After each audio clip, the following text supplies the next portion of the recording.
welcome to our Global Symposium series with Alex Kerten, speaking for us today on Gyro-Kinetics for Parkinson's disease. My name is Alana Dillon. I'm an Education and Support Services Coordinator at Parkinson's Society BC, and I'll be facilitating our webinar today. Before I introduce Mr. Kerten, I'd like to go through a few housekeeping items with you. First, I want to let you know that we are recording this webinar, so it will be available on our website. Secondly, you will see a chat icon at the bottom of your screen. If you click on that icon to open it up, you may feel free to use this chat box during the webinar to make any comments or questions on today's presentation topic, and Alex will answer those questions after I read him the questions. And finally, to optimize your experience with this webinar, please ensure that you adjust your speaker volume, both on your computer as well as on your actual speaker, so that you can hear the webinar well. It's my pleasure now to introduce Alex Kerten. Born in 1945 in Israel, Alex Kerten developed a magnetic affinity for music from a very young age, with a special love for jazz and improvisation. He was introduced to martial arts in the Israel Defense Forces. Alex studied under Grand Master Gad Skornik from Israel, Grand Master Hatsumi Masaaki from Japan, and Master Elli Leffler from Israel, where he graduated with 7 black belts. He has worked with Parkinson's patients at the Reuth Hospital in Tel Aviv. Alex has also taught at the Maccabi Health Institute in Israel. Decades of experience in the fields of movement disorders and posture management led him to develop the Gyro-Kinetics method. He is the author of Goodbye Parkinson's, Hello Life, which discusses the Gyro-Kinetics technique. His book has received recommended reading status by the Michael J. Fox Foundation and is on the National Parkinson's Association social media sites. Alex, welcome, and thank you for being here today to talk about gyrokinetics and how practicing this technique may help people living with Parkinson's. I'll pass it over to you now. Hello, Alana. Thank you for the introduction. You knew more about me than I know about myself, so thank you. All right, so we'll start with my book, Goodbye Parkinson, Hello Life. What do I mean by goodbye and hello? When I say hello, I attach myself, meaning I come to a restaurant, I say hello.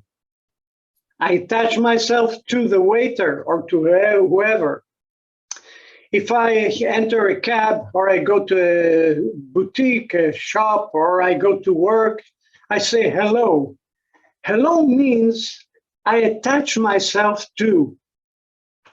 When I say goodbye, is when I detach myself.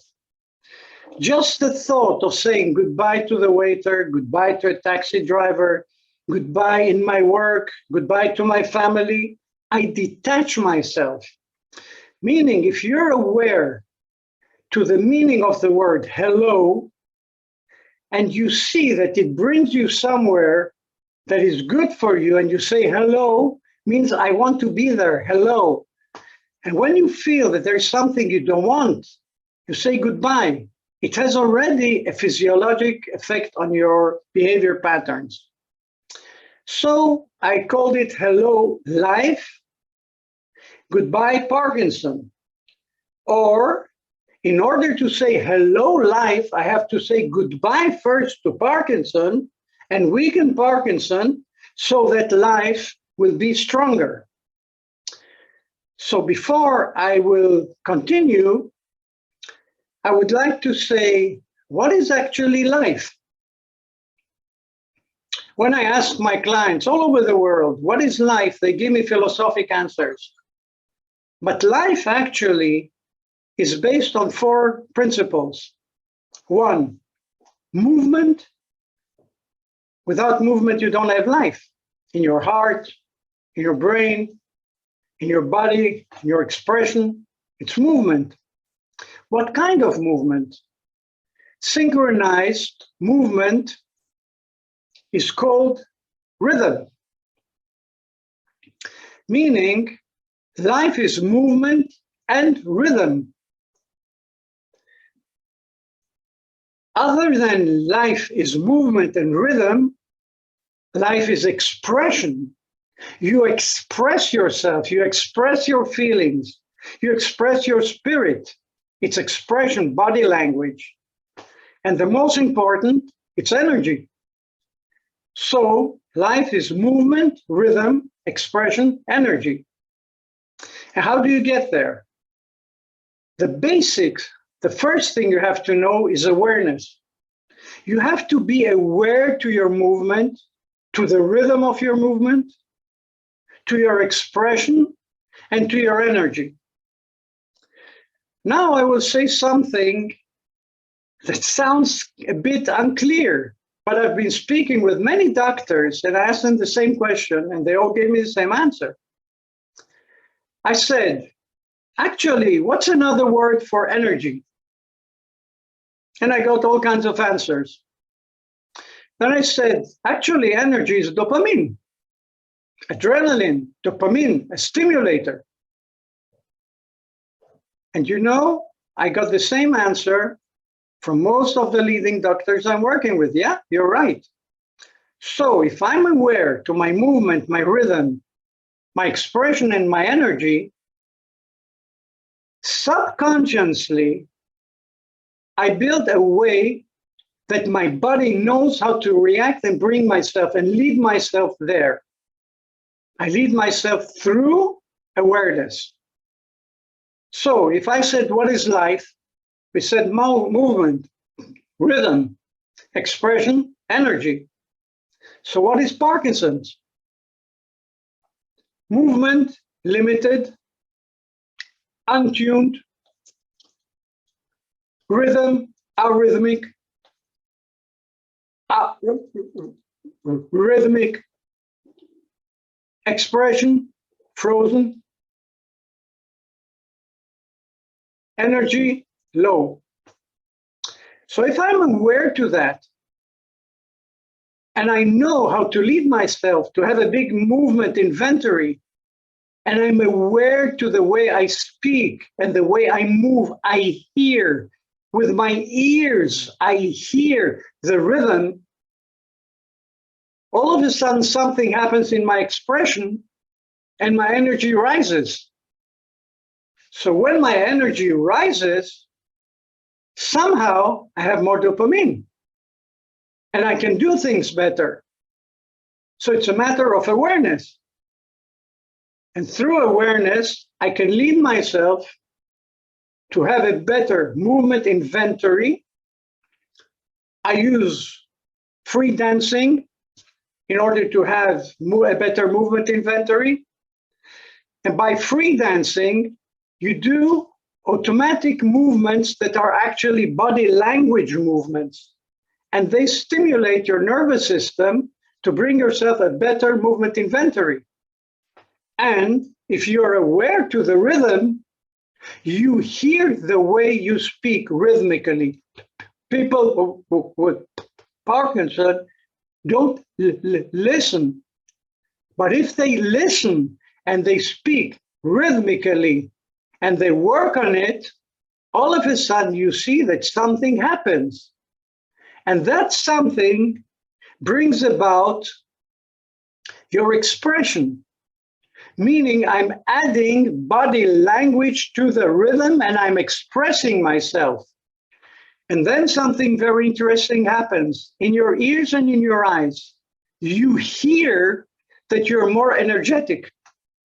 Meaning I can speak with you and I can tell you, hello, how are you? And I'm speaking now energetically and I have more confidence and I'm in a better state than if I speak with you like this, but I hear and I see that I am not energetic. I can change it. I can fake it until I can make it. And it works. I've been doing it with hundreds of people. And really, there are lots of people that succeeded. We even have a community called People with Parkinson, helping people with Parkinson. Those people are the Parkinson people that really succeeded and are showing other Parkinson people how to get there. So the basis is actually awareness. I'm aware to my movement. I'm aware to the rhythm. I hear my energy, I hear my volume, and I see my body language that brings about energy. That's the basics. Meaning, exercise number one, hear the way you speak, be aware to it, speak rhythmically, do it over and over again until you build a rhythmic program within your nervous system. If you do it over and over again, there is a situation that you confront Parkinson, because we said life is movement, rhythm, expression, energy. Parkinson is limited movement, arrhythm, frozen expression, low energy. So if you practice and you bring about a state where you're more balanced in a homeostatic state, within your movement, within your rhythm, within your expression, within your energy, you weaken within the program Parkinson disease symptoms. Now, many times I've been asked the question, what is actually Parkinson? And I say there are three answers to that. One, it is genetic, but it is about 10 to 15%. It doesn't have to mean that it continues with a generation. Two, it is a poisoning of your biochemistry. Three, and this is the most important, it is stress that brought about fatigue syndrome.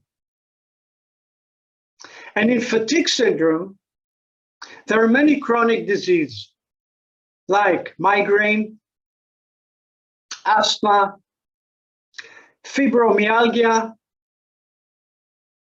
Parkinson. And if we're going to see today, Parkinson has not become less, but more and more people are getting Parkinson. And I'm working with people in the ages of 30 to 40, 40 to 50, 45, 50, meaning the young generation is getting also Parkinson. Why? So I saw that there's a common denominator. In that common denominator, I saw that is a computer,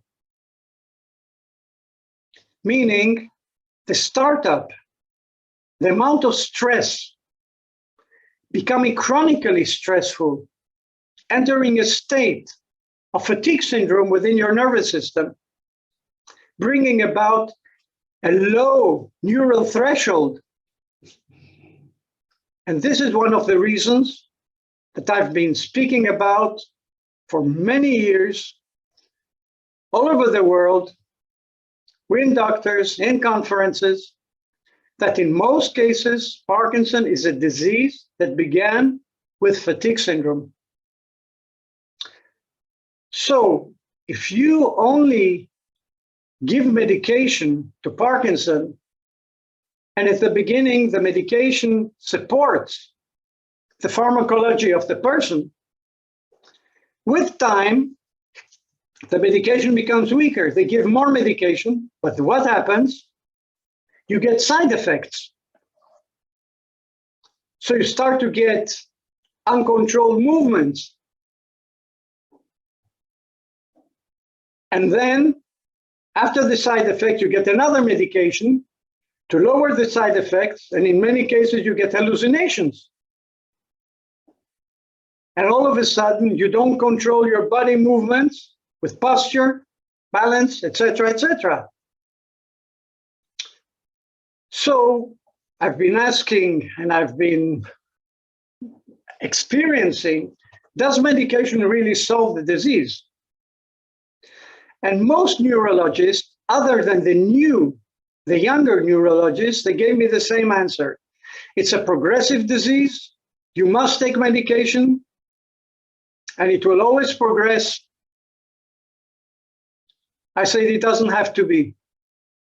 If you know how to work on the fatigue syndrome, and you weaken the Parkinson behavior patterns, you can take minimum amount of medication with maximum amount of outcome. And within the 30 years that I've been working, I proved that it works. Meaning, if you take responsibility upon the disease and you learn the syndrome of the disease, and you see when it has an effect on you, and you realize where it began, what I said before, fatigue syndrome, you can change the syndrome by changing your behavior patterns. Till now, am I clear, or can I continue? Any questions before I continue?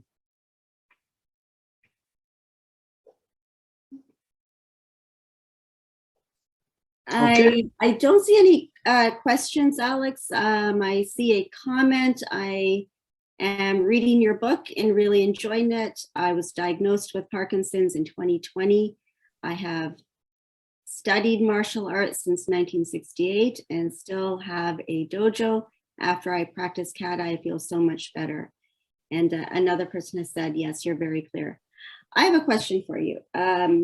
So if I'm understanding correctly, I believe you said that you think that one of the reasons a person may get Parkinson's is due to fatigue syndrome. And I'm just wondering if there are any studies on that, because I know that fatigue is certainly a symptom of Parkinson's, but in terms of a causal link, are there any studies on that? Well, when we say fatigue syndrome, there are different chronic diseases, which I say Parkinson is a chronic disease, like fibromyalgia. There is no answer to that. Science doesn't have an answer to that. They only work with medication. But if you touch the roots, why a person got fibromyalgia, it's all the time pain, chronic pain going all over the body. The only way that you can really enter into it is through changing your behavior patterns, by changing the programming. Parkinson is the same way.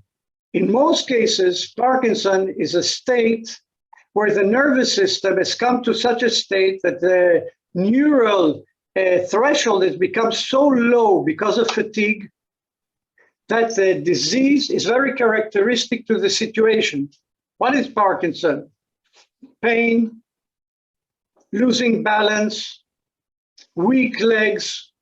What does it mean, weak legs? Every person that comes to a situation of stress, be it a boy or a young person before an examination or whatever, the first thing that happens, he feels weakness in his legs. So what I built a method. For example, because you're working with martial arts, and that's great, I will give you a little secret. Parkinson has a characteristic of walking, and it's called fascinating. The feet enter one another. I'll show you.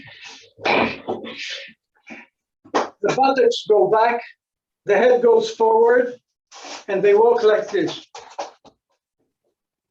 This is a Parkinson characteristic. Now, a must is you have to keep your feet apart while walking. Your buttocks have to push forward to your hips, your head goes up. My buttocks go back, head goes down. That's what happens with Parkinson people. Now, if you push and you stand with your legs apart and you lift one foot and you walk from side to side, that's a must in Parkinson, and people don't fall like that. But when they walk like this and they have to turn, they lose their balance. But once they move from side to side, rhythmically, and they hear the rhythm, listen.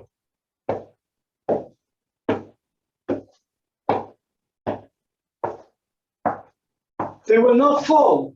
Now listen to what happens. that's when they fall. Meaning, it belongs to behavior patterns.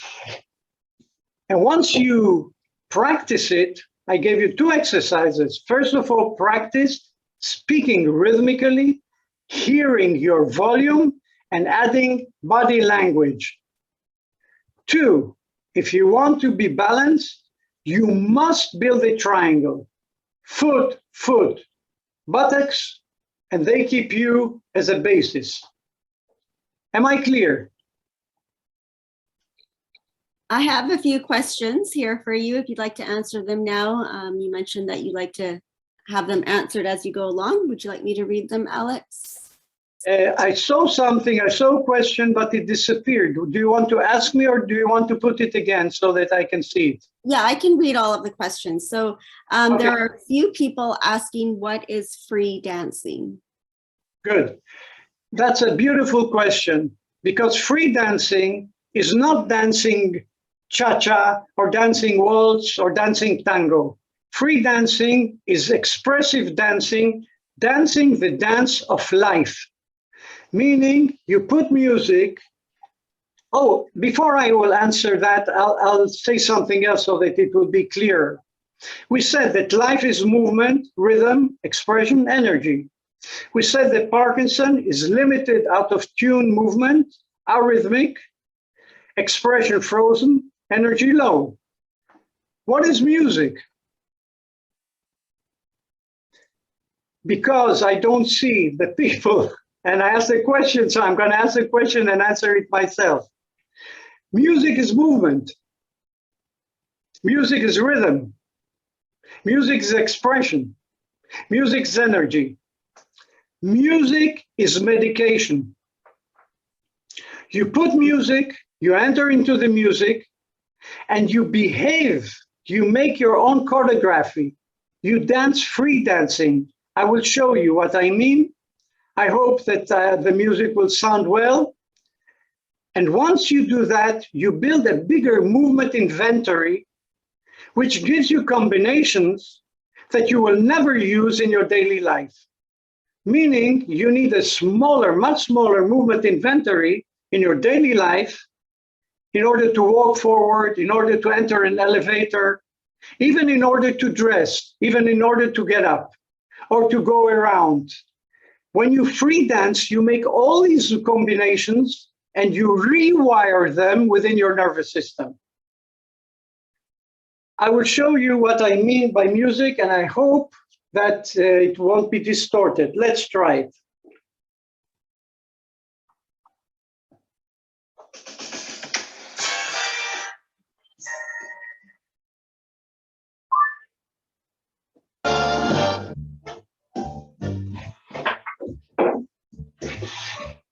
I'm not planning. It's a marvelous night for a moon dance with the stars up above in your eyes. A fantabulous night to make romance neath the cover of October skies. And all the leaves on the trees are falling to the sound of the breeze blow. And I'm trying to please the calling of your heartstrings that play soft and low. And all the night's magic seems to whisper and hush. And all the soft moonlight seems to shine in your blush. Can I just have one more moon dance with you, my love? Can I just make some more romance with you, my love? Well, that's free dancing. Was the music distorted or was it good? It was fine on my end, Alex. Thank you very much for demonstrating that. Okay. Please let me know when you'd like me to ask other questions. So this is free dancing. Now, free dancing brings a combination of movement inventory, which you will not do in your daily life. Because what you do in your daily life is to walk, to get up, to express yourself, but you have rewired the stimulation within your neural potential. That's very important. Free dancing, more than planned dancing. I want to say one more thing, and then you can ask any question you want. 2, conducting is very important.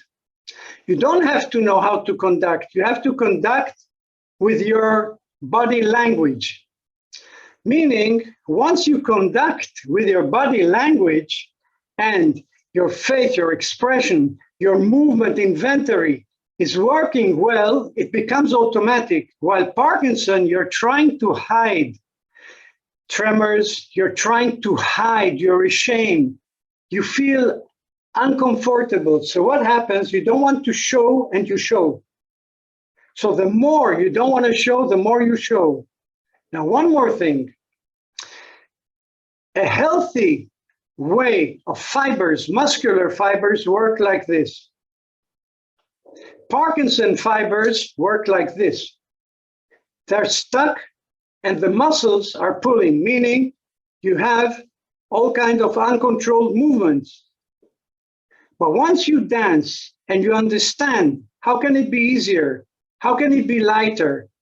And see the fibers, you bring about a programming that in science, it's called a placebo effect, meaning nature knows what science doesn't know.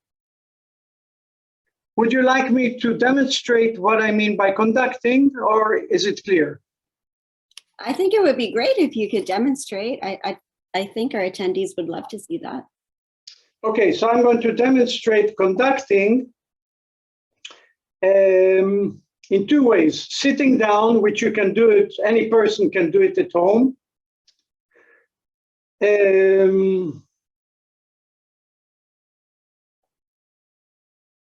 Let's say,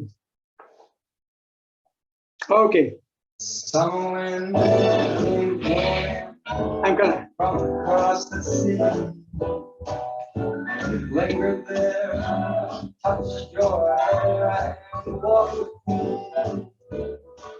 All summer long, sang a song and stole that golden sand. 2 sweethearts and a song.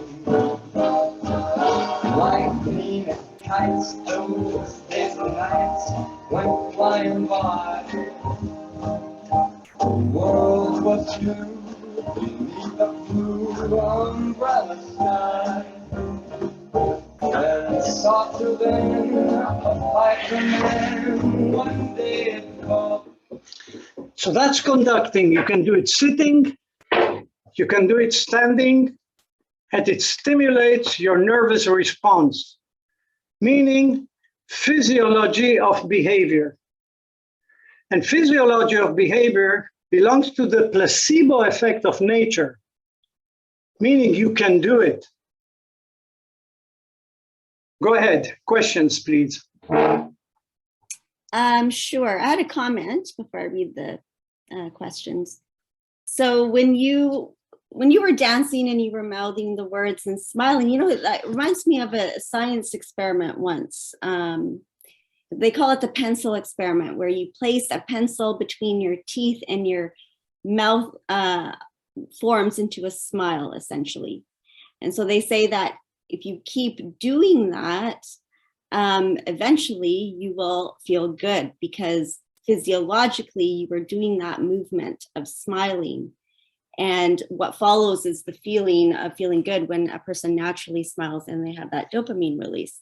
So yeah, I just wanted to comment that that's what that reminded me of. I would like to add something to what you said. I'm writing it down. You said smile, and I agree completely to what you said. I would like to give another suggestion. Look at the mirror many, many times a day. I have businessmen and people that have in their office a mirror. And they always look, how do I look when I speak with my clients? What am I expressing? So when you look at the mirror many times, all of a sudden you begin to see yourself the way you hear, the way you walk. And once you're aware to that, You fake it until you really make it. I would like to tell you a story I had with, it was Shmulik that I asked him to be with us today, but unfortunately, his mother died, and well, he is not with us. He succeeds a lot. He's a consultant all over the world, and he really got control over Parkinson. And he has tremors. The first thing he says, I have Parkinson, I have tremors, now can we begin to work? And he's doing super work. About 2 weeks ago, he asked me a question. He said, listen, Alex, I'm going all over the world. I'm entering a car. I'm going out. I know how to do it. By the way, if someone wants to ask me a question, how do you get into a car, out of the car? How do you get out of the bed? How do you get out of the sitting? You can ask me the question, I'll give you the answer. Technically, I'll do it. So he said, something very interesting happens. I come home, I put the key in the lock, and I can't move. Why? So I made a little trick to trap him. And I said, you know, you have a very serious disease. He said, what do you mean? I said, it's called cheilitis. He said, what? I said, cheilitis, meaning each time you take the key, it represents Parkinson and you enter Parkinson. Because at home, you know that your children will behave to you because you have Parkinson. Your wife will behave to you because you have Parkinson. And your behavior patterns are because of Parkinson. That's your home base. So he said, how do I get rid of it? I said, listen, I'll show you a trick. Once you put the key in the lock, change your expression, because you will see that when you put the key in your lock, you close your mouth. And when you close your mouth, you keep it. And when you express yourself, Parkinson, and keeping it, Parkinson will come. Now let's change it. You put your key in the lock and you say, smile, and you say, no way, 1, 2, 3. And he says, I have done it. I don't get stuck anymore because I don't enter into the Parkinson chronic behavior pattern. Now, I would like to show you all a very interesting exercise situation, which I do with most of my clients. I ask them, and I would like you to try it also. Can you count till 5? They say yes. I say, count till 5. 1, 2, 3, 4, 5. Good. Can you count again till 5 differently? Yes. 1, 2, 3, 4, 5. I say, wonderful. Now, can you count till 5 sad? They all do the same thing. 1, 2, 3, 4, 5. I say, good. Can you count till 5? I don't understand. It's not clear. 1, 2, 3, 4, 5. I say, great. Can you count till 5 angry? 1, 2, 3, 4, 5. I say, great. You really know how to count till 5. Can you count till 5 healthy? 1, 2, 3, 4, 5. I said, wonderful. Can you count till 5 healthy with energy? 1, 2, 3, 4, 5. So I say, in 5 seconds, look how many personalities you were. You were sad. You didn't know. You were angry. You were healthy. All in 5 seconds by counting till 5, hearing yourself and changing your expression, and look what happens energetically. So why do you count till 5 all the time, Parkinson? Is it because they told you it's a progressive disease and you want to get rid of it? Who said so?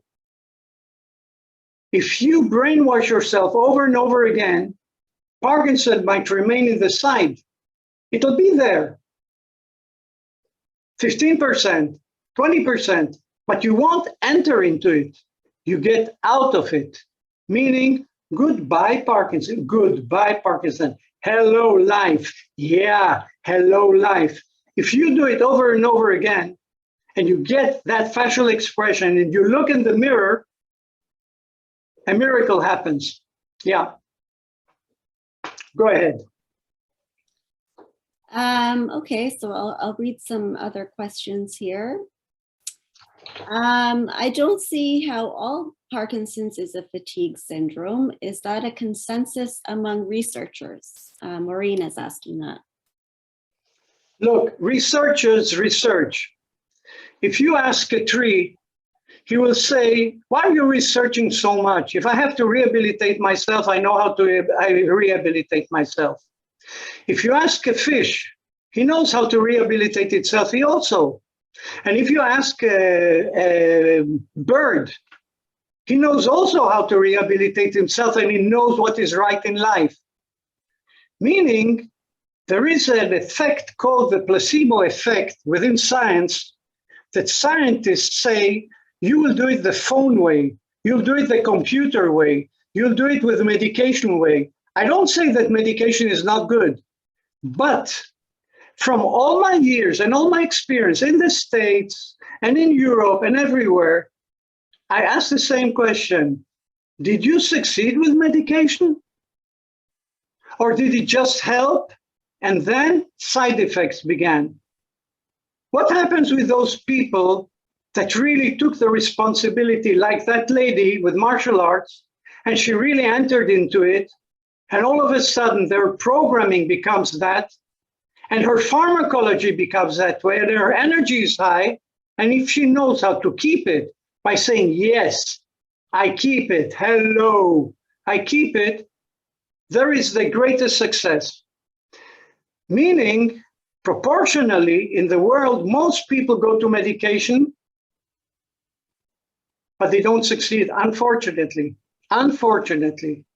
Those that take responsibility and behave in a way that they know how to program their biochemistry, which I call the cocktail, the biochemical cocktail, and it has an effect on their body, and they bring it about as a repertoire, they succeed. And it's not one, it's not 10, it's hundreds of people I'm working with, and they succeed, including doctors. And I will tell you an interesting story. I've been operated in this eye, and I've been operated in this eye. And I'm already 76 years old, so I guess that cataracts belongs to my age. You know who operated me? A doctor having Parkinson. And she is my client. And she said, are you sure you want me to operate? I said, of course. If you're my client and I believe in what you can do, you will operate me. And she operates. And when she operates, she's incredible. When she doesn't operate, when she's near the computer, she has some cosmetic movements.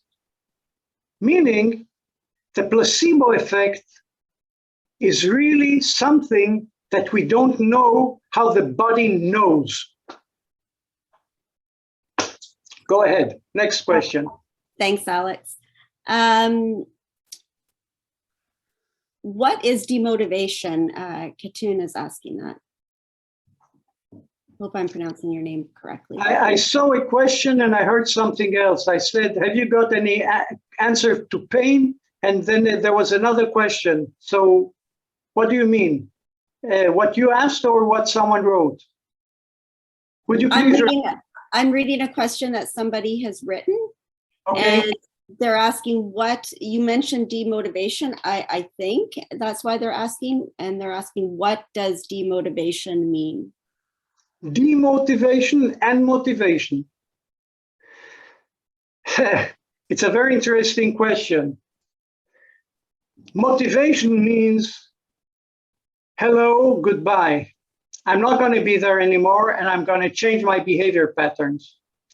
Demotivation means I'm going to give myself enough answers in order to remain there. Meaning, I'm ashamed, I don't want people to laugh at me. What will happen if I won't be able to? What will happen if I'll get stuck? All these belong to Parkinson vocabulary, saying what will happen if, and they demotivate. Let us say a client I have that he's today about 62, 63 years old. In a very young age, he grew up in a house where his bigger brother all the time showed him that he's guilty. His parents are quarreling because of him, and they don't live well because of him. You're so problematic. And now they divorce because of you. Meaning, he built about a chronic situation, biochemical situation. It's always a biochemical situation of guilty conscience. So it doesn't matter where he will be today in his age, with his wife, in his work, anything he does, he always finds a way that he's guilty, has done something wrong. Meaning it is programmed within his cocktail. Parkinson is programmed within the cocktail because Parkinson, in most of the cases, was brought up by stress, anxiety, which has become chronic. And people, without realizing, have entered an addiction to that chronic situation, weakening their energy and bringing about an unrhythmic situation within the body systems. I didn't say it's all the time. I said in most cases, and I will even say in 70%. I believe more, but I would say 70%.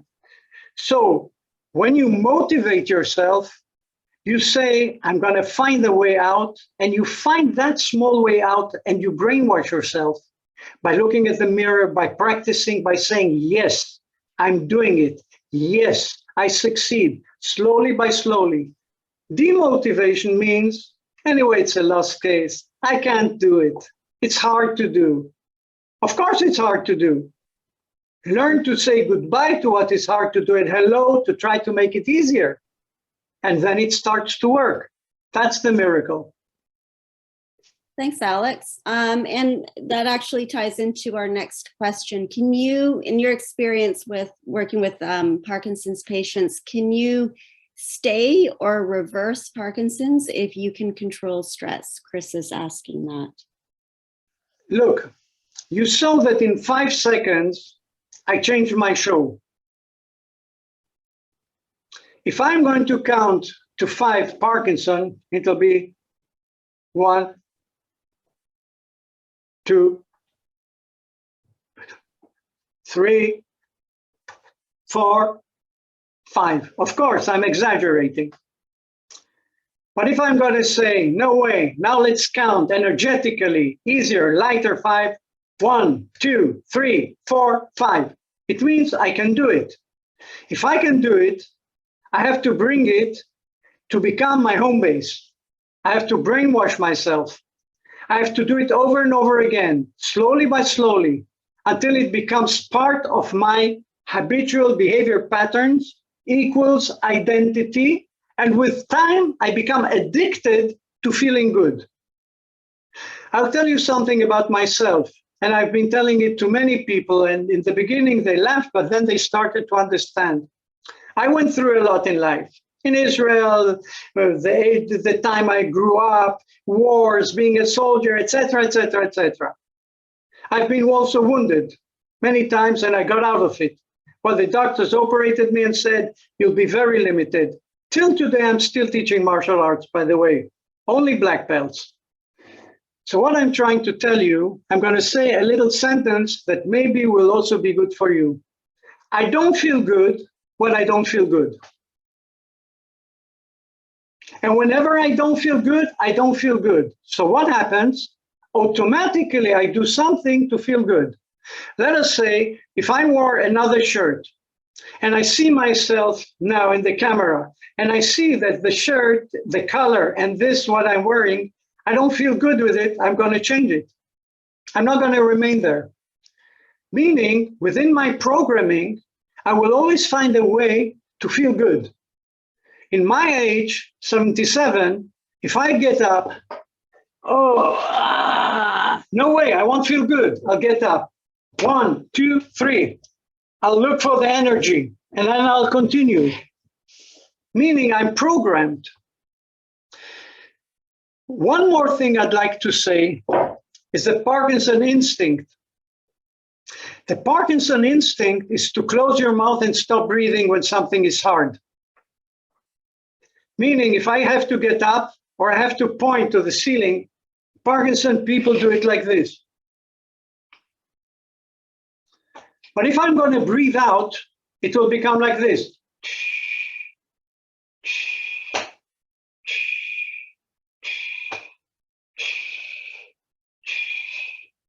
So what happens, it's very interesting. I tell Parkinson people, get up. They get up. I say, breathe out rhythmically. Sit down. It works.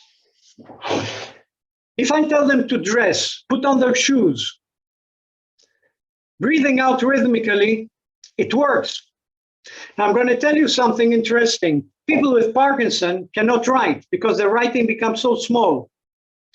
I tell them, don't write, paint, breathing out, whistling out. And all of a sudden they start to write. It's not immediately, of course, but it works. Go ahead. We have a question from Miles. Alex, you talked about reducing our medication. How do you make this happen, lowering symptoms? It's very interesting what you said. There is a phrase that a good doctor will use it. And a good patient will also use it. The phrase is called trial and error. If a doctor gives you medication, because statistically that's the way it works, you don't exist. It doesn't give it according to your personality. But if a doctor sees, a good open-minded doctor sees that you are a very creative person and you know how to take responsibility, he will say, let's try. Let us say in the beginning, let's try with Azilect. And let's see how it works. And then let's try, if it works well, with minimum amount of Cinemet. Take a quarter of pill, a quarter, then another quarter. Let's see how it works. I am today in a state where I have all kinds of questions by my clients, and I will tell you one story about 2 weeks ago with a woman that I've been working with her for years, and she didn't take medication. She only took agonists like Cifrol. Now, after a couple of years, she felt that she needs a stimulation. So the doctor gave her quarter Cinemet. She took it and felt very good. Then he said, you don't stop with that. After 2 weeks, you take half. She took quarter. She took half. She felt like vomiting. At night, she had hallucinations. She felt terrible. Now, that doctor was not an open-minded doctor. He said, no, you will continue. You have to take it. And what did her husband say? The doctor said, you have to take it. She was in a terrible situation. Now, she had a checkup in the hospital, and I know the doctors there, so I told her, listen, go to this and this doctor, a woman, she's a very well-known professor, she's a wonderful personality. Tell her that I send her my regards and say you have a question.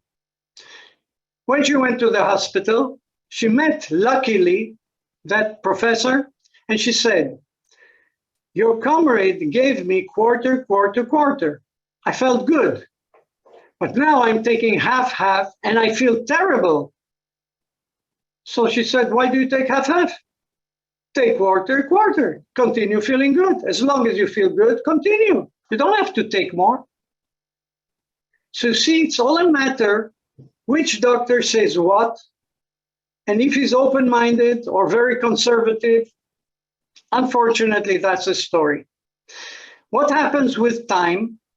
With time, when you gain control over your cocktail and your behavior patterns, which are your repertoire, your pharmacology begins to work differently. And something very interesting happens. And I'm sure that it happens to you guys as well. I'm sure about that. You forget to take medication. And there are people who forget to take medication and they tell me, I forgot, but I feel good. And there are people that say, I didn't take medication and I feel it already. But you know, in a certain percentage, many forget to take medication and they feel good. Why? Because their body tells them, decrease, don't add, decrease. And if you decrease and you feel good in your rhythm, in your energy, in your expression, and your movement, that's proof. So keep it. Go ahead. We have a question from Ben. Please show the way to be in and out of the car and bed. Okay. First of all, I call it dividing your movements into numbers. For example, if I want to get up, I would breathe out 1, 2, 3, 4. If I want to sit, 1, 2, 3, 4. Meaning I will not close my mouth as the Parkinson instinct. Now it's very hard to get up. So if I want to get out of the car, I make a choreography out of it. 1, 2, 3, 4, 5, 6, and I have to stand with my feet apart, and only then can I go. If I want to enter the car, it's exactly the same. I have to divide the amount of movements I need in order to enter the car, rhythmically breathing out, breathing out. Once I breathe out, you can enter the car. Now, the same thing happens when you're in bed. I suggest that people with Parkinson's sleep with at least 2 to 3 pillows. Hugging one pillow under their head, one pillow between their legs, so that they can change their posture while sleeping. 2, when you get up, you have to bend your knees, breathe out, and put your knees from side to side, from side to side. And when you practice that, enter into one elbow, push yourself a bit up, go to the other side, push yourself with that elbow until you sit.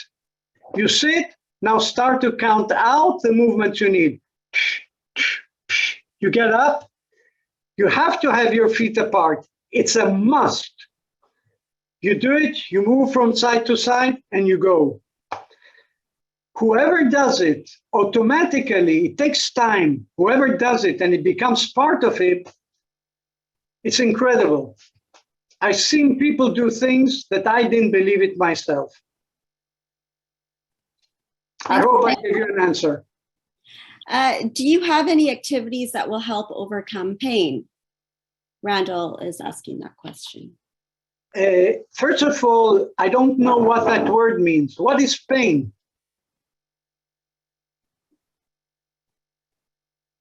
What is pain? Does pain mean that I have a rupture? Does pain mean that I have a broken bone? Or is pain information? If pain is information, I enter into the information and I say, what's your message? And I breathe out the message. And I do what the body tells me to do, because pain is the way the body interacts with you. I will tell you a story I had 3 days ago within our society, people with Parkinson helping people with Parkinson. It's a German guy, he's 40 years old, and he told me, Alex, I don't know what's happening. I have pain, very strong pain in my lower back.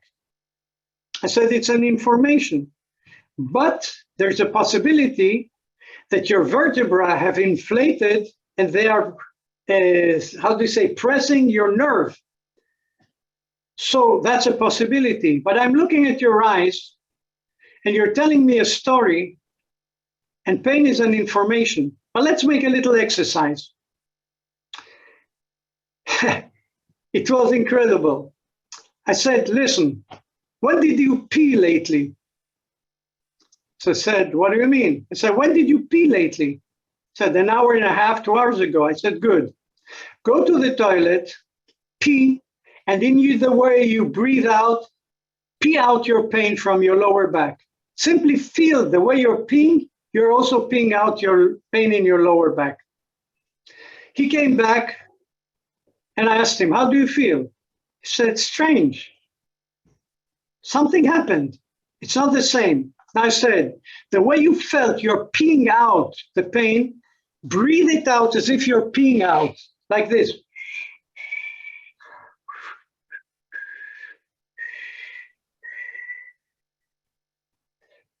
And now there is a very progressive exercise, which I will not show you today because it's a very hard exercise, but it's the most important exercise in Parkinson in order to shake out the fibers from being like this to being like that.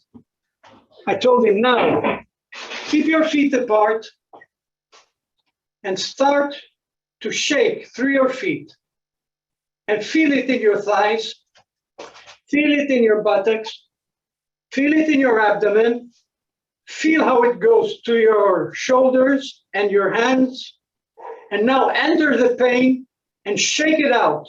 Shake it out, shake it out, now breathe it out. Now see, I'm breathing it out according to the movement I do. Now shake it out again.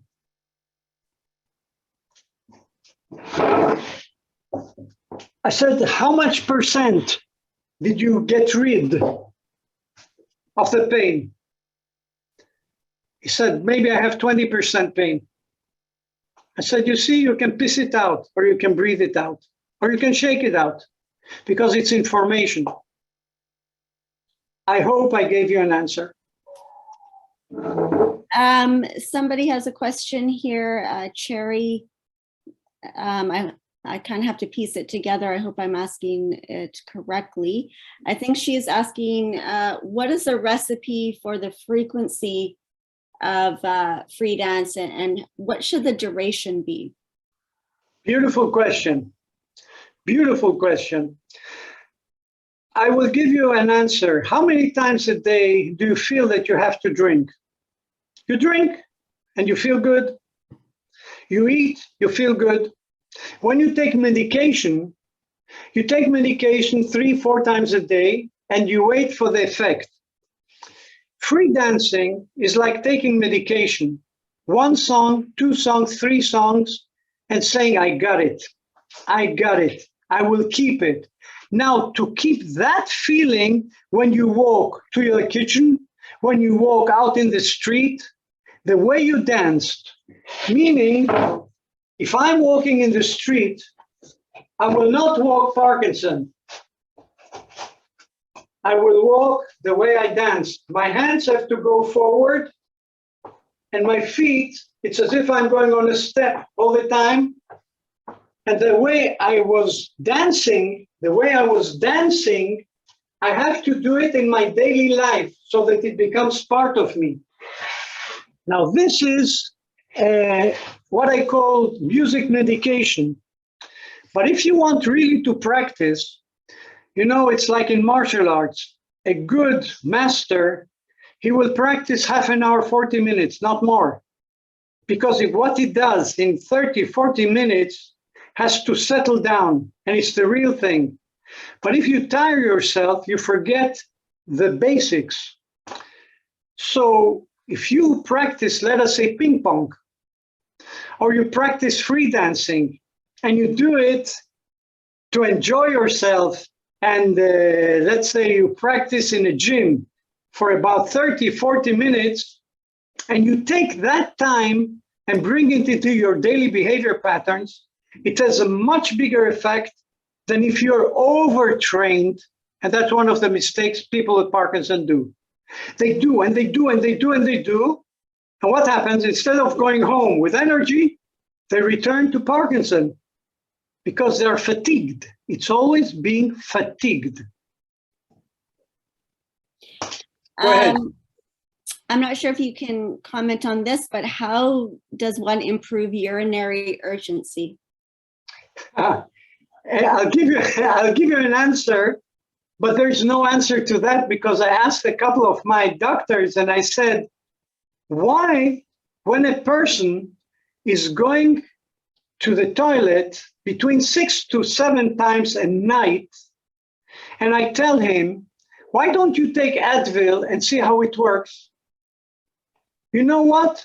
At least 70, 80% of the people tell me I went 2 to 3 times a night to urinate by taking Advil, and not always, not for a very long period, for a period until that stimulation calms down.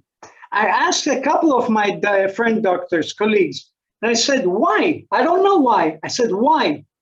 And they said, I don't know, but it works. Try it. And we have one more thing. Sorry, one more thing. When you're stimulated to urinate, you act and you bring yourself to urinate. After you urinated, you have to act going to sleep, meaning you have to breathe as if you're sleeping. I'll show you what I mean. It's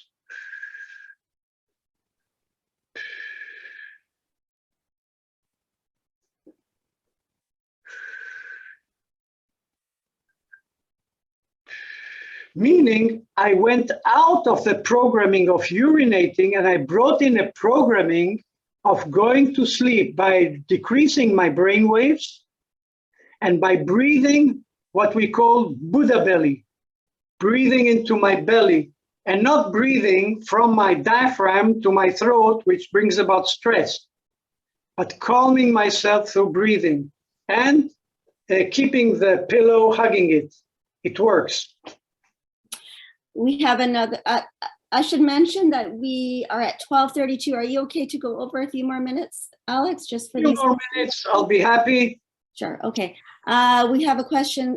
Somebody has depression along with their Parkinson's, and they're asking if this will benefit that or if there is any specific help.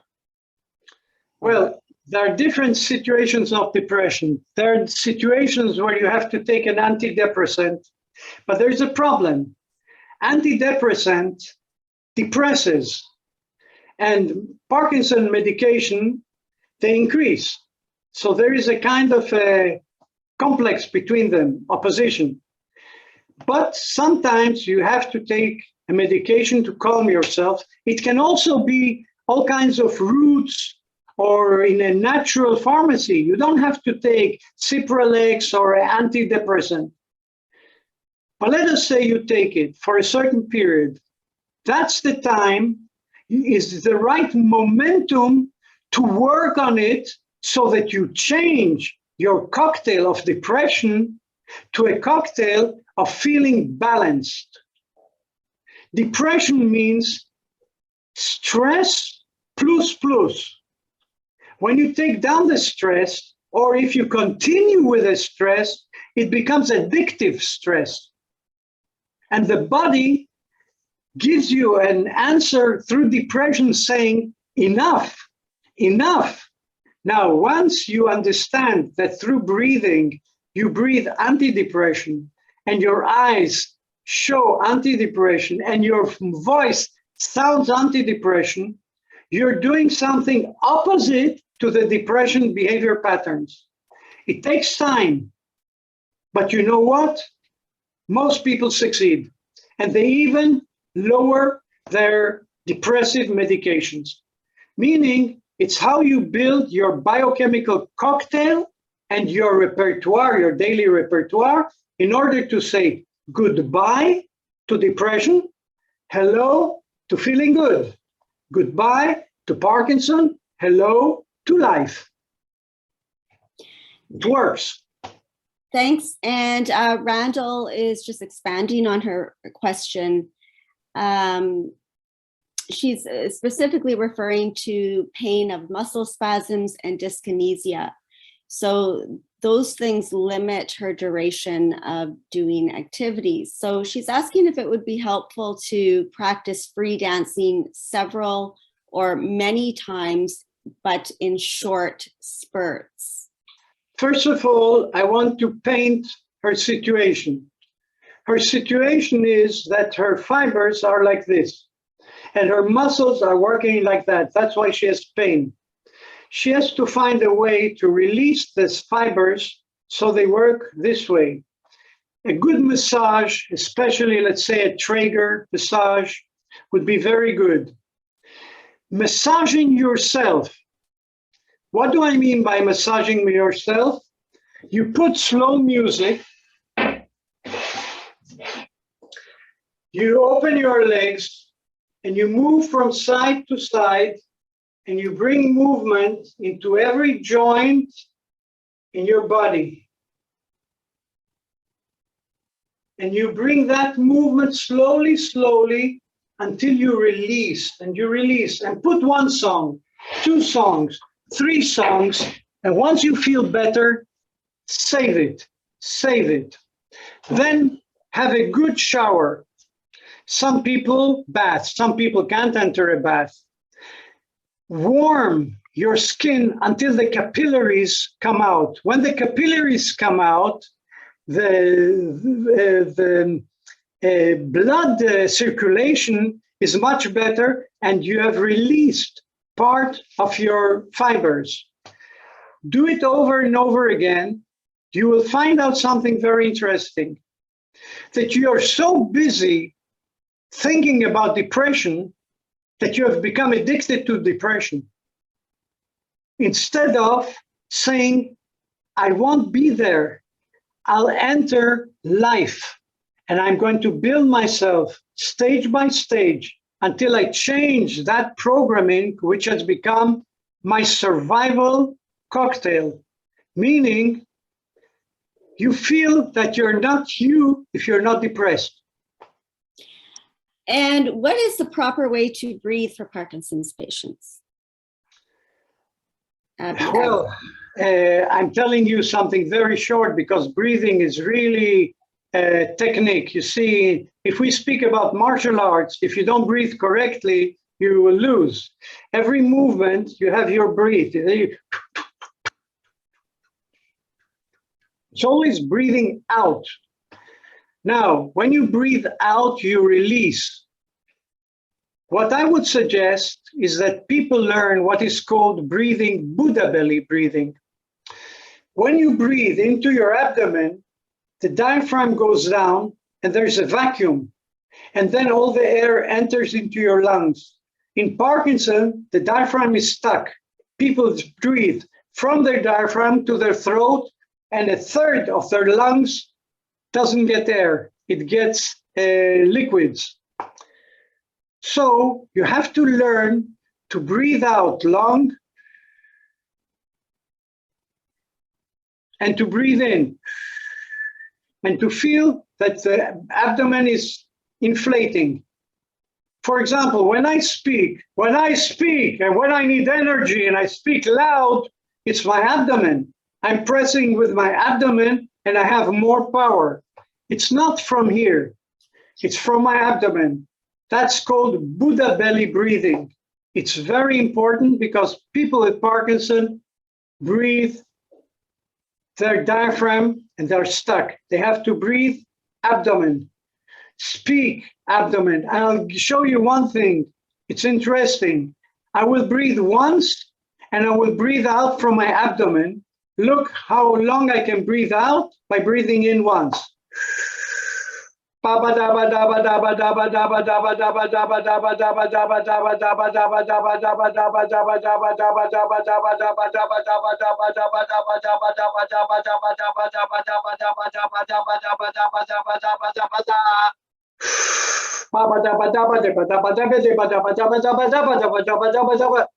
I have lots of power, but it's only abdomen.